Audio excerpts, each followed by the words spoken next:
पुणे जिल्ह्यातील शिरूर नगर परिषदेच्या मुख्याधिकारी तथा प्रशासक स्मिता काळे यांनी गणेशोत्सव 2024च्या अनुषंगाने शिरूरच्या नागरिकांना गणपती विसर्जनाची व निर्माल्य टाकण्याची ठिकाणे याबाबत पत्रकार परिषद घेत आवाहन केले।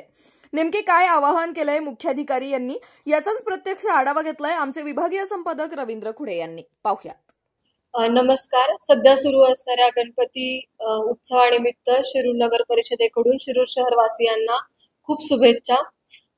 गणपती विसर्जनासाठी म्हणून शहरातील सर्व मंडळांना आपण कार्यालयामध्ये बोलावलेलं होतं, त्यांची मीटिंग घेण्यात आली। त्यांच्याकडून ज्या काही सूचना देण्यात आलेल्या होत्या त्या सर्व सूचनांसाठीचं काम करण्याची तयारी नगर परिषदेची सुरुवात आहे। यामध्ये रस्त्यावरचे खड्डे बुजवणे असेल, विसर्जन मार्गावरील दिव्याचं चालू करणं असेल, या सर्व बाबी अंतर्भूत आहेत। त्याचबरोबर राडारोडाचं जे काही मटेरियल आहे ते सुद्धा काढून घेण्यासाठी आपण नागरिकांना सूचना दिलेल्या आहेत। विसर्जन करण्यासाठी 3 ठिकाणी आपण कृत्रिम हौद तयार केलेले आहेत।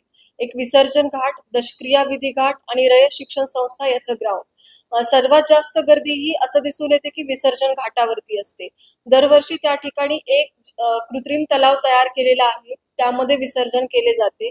परंतु यावेळेस आपण 6 वेगवेगळ्या प्रकारच्या पाण्याच्या टाक्या म्हणजेच कृत्रिम तलाव तयार करणार आहोत। त्या ठिकाणी नागरिकांनी गणपती बाप्पांचं विसर्जन करावं, जेणेकरून नदीमध्ये विसर्जन केल्यामुळे जे काही जलप्रदूषण होतं ते आपल्याला टाळता येऊ शकेल आणि नदीचं आरोग्य व्यवस्थित ठेवता येऊ शकेल।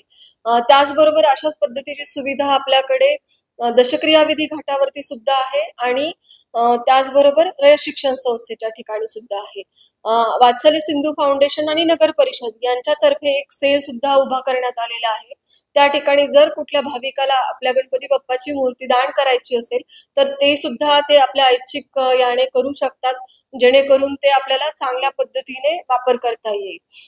त्याचबरोबर जे आपल्याकडे नदीमध्ये होडी चालवणारे मल्लाव बांधव आहेत यांना सुद्धा आपण यावेळेस आवाहन केलेले आहे की तुम्ही नागरिकांना बोटीच्या पर्यटनाचा आनंद जरूर द्या, परंतु नागरिकांना आवाहन करावं की आपण आपल्या गणपती बाप्पाचं जे काही विसर्जन आहे ते कृत्रिम तलावातच करावं। या सगळ्या वेगवेगळ्या पद्धतीचा अवलंब करून सध्याचा गणपती उत्सव जो काय आहे तो पर्यावरण पूरक व्हावा आणि सगळ्यांना आनंददायी व्हावा, यासाठी नगर परिषद आपल्या परीने सर्वतोपरी प्रयत्न करत आहे।